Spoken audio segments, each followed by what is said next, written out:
Welcome to this week's roundup of French news, starting with some of the latest in France's lightning legislative campaign.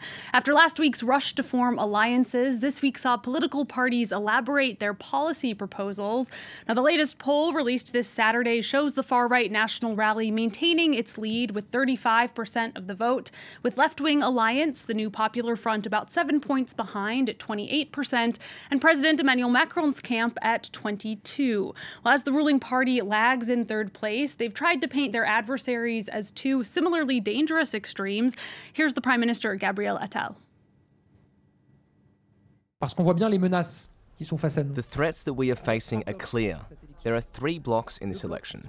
Two of them have extremist elements who are allied to others. The National Rally on one side and France Unbowed on the other. They thrive when they stigmatise a part of the French. The people they stigmatise are different, but the principle is the same. Divide and rule. Oppose one part of the French to another part, thriving on hatred and division. And their economic plans are also catastrophic.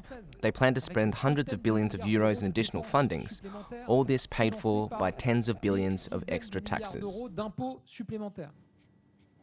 Well, amid speculation that National Rally leader Jordan Bardella could become prime minister in the event of a victory, he said this week that he'd only take the job if his party won an absolute majority. My ambition is to become prime minister at the head of a government of national unity on the basis of an absolute majority. If tomorrow the French people were to put us in a position of relative majority, so in a position of deadlock with a prime minister who wouldn't have an absolute majority in the National Assembly, then we would not be able to change things. To do that, I need an absolute majority. I don't see myself as a collaborator of the president. France's exceptional political situation has echoed all the way to the European Football Championship underway in Germany. After forward Marcus Thuram spoke out against the far right, the French Football Federation asked players to refrain from wading into politics. Still, star striker Kylian Mbappe also called on voters to stand up to extremes. Here's what both of the players had to say. I think the situation is sad and very serious. You have to go out and vote. We need to tell everyone to get out and vote. And above all, as a citizen, whether it's you or me, we have to fight every day to stop the National Rally from winning. Kylian Mbappe is against extremes and divisive ideas. I want to be proud to wear the shirt. I don't want to represent a country that doesn't correspond to my values, that doesn't correspond to our values, because I think and I hope that we are in the same situation. Well, anti-Semitism has been at the heart of political debates in France since the October 7th attacks in Israel led to a surge in anti-Semitic incidents. The issue was back in the headlines this week after the appalling rape of a 12-year-old girl by boys her own age. Their motive, she had hidden the fact that she was Jewish. The attack was met with a series of rallies denouncing anti-Semitism and showing solidarity with French Jews. Caitlin Kelly has this. Jews are threatened. The Republic is in danger. Chanting at Paris City Hall, hundreds gathered to condemn anti-Semitism after the rape of a Jewish girl in a suburb of the capital. Organised by group Together We Will Survive, demonstrators responded to Saturday's crime after 3 teenage boys were given preliminary charges of rape and of religiously motivated violence. This little girl is our little girl. It's all our children. We have to think about our families. That's the priority. It's important because we've reached a stage of shame. We can't get any worse than this, attacking a 12-year-old child because she's Jewish. Political parties have unanimously condemned the attack, including President Emmanuel Macron, whose Justice Minister, Éric Dupond-Moretti, took part in the demonstration. As is often the case, anti-Semitism is a barometer of a country's democratic health, and right now it says something about French society. It says that there are words that are fracturing our society, and we need to say this firmly. According to the council that represents Jewish institutions, anti-Semitism in France quadrupled in 2023, with 70% of cases recorded after the Hamas attack on October 7th. The Paris Olympics are just over a month away, but the Seine River is still not ready. Water quality tests carried out this month found that the concentration of fecal E. coli bacteria remains above the threshold used by the International Triathlon and Swimming Federations. Recent rainy weather has complicated the cleaning process. It's also boosted the river's flow, causing opening ceremony rehearsals planned for this Monday to be postponed. The Seine is currently flowing at a level 5 times stronger than it should be come the summertime.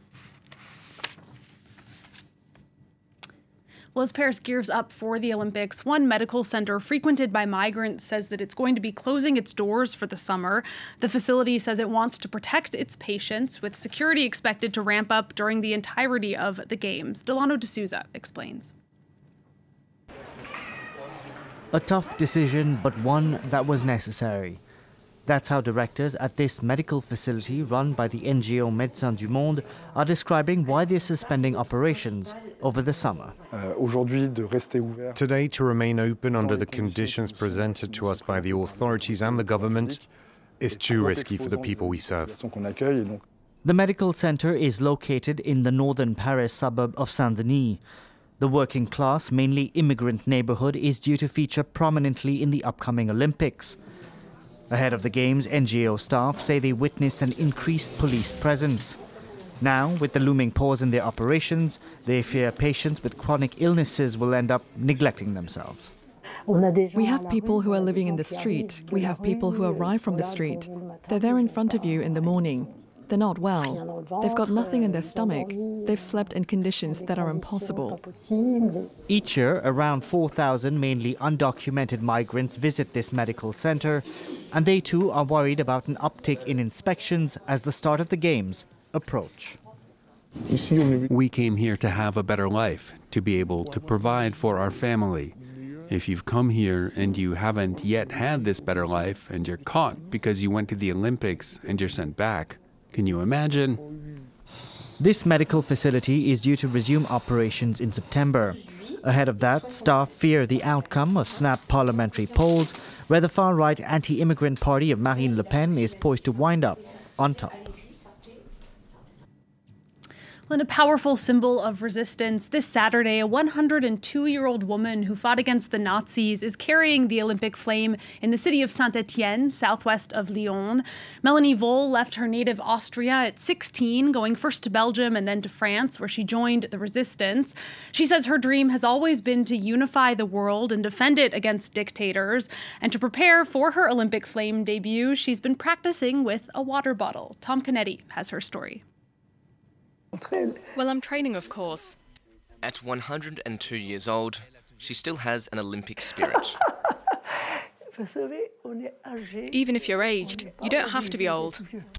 Melanie V left her home country, Austria, at 16 years old. In Belgium, then France, she was a resistor against the Nazis and imprisoned and tortured before she escaped. And soon, she'll be carrying the Olympic flame.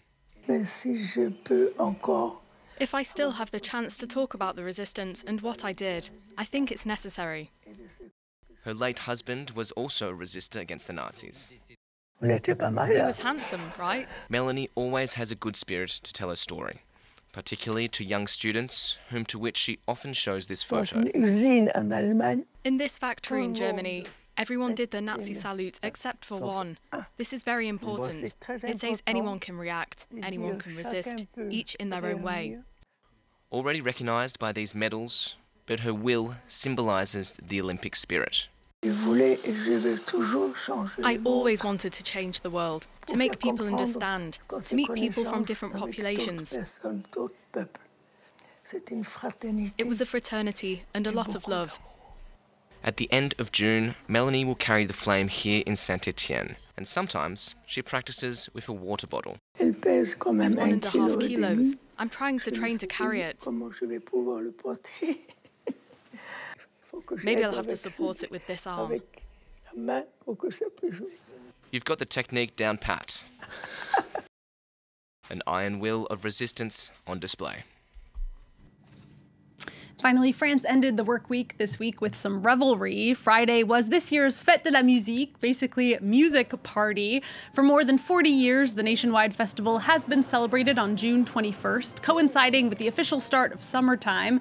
Music professionals and also people who are anything but play in all areas of France and at all hours. Shirley Sitbone has more on the festivities. Those who have always dreamed of being rock stars will always have La Fête de la Musique, France's national music celebration. Across the country, families and friends gathered and moved from one concert to the next. I love to see the city bustling with all these concerts. I always meet up with friends on this day. Celebrating with people from all parts of society has brought much-needed joy to many. Joy, diversity, being together, happy and outside. It's so great.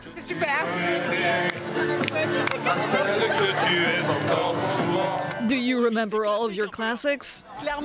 Yes, that's the style in the street. You have a completely different atmosphere in the next one. We're here with children, elderly and young people. It's great. Some groups got a rare opportunity to reunite with fans. It's a vibe that we're trying to share. Music is our passion. We love to play. A bit of warmth as people wait for the summer weather to finally settle in. And that's it for A Week in France. But thanks for watching and stay with us if you can on France 24. News is coming up in just a moment.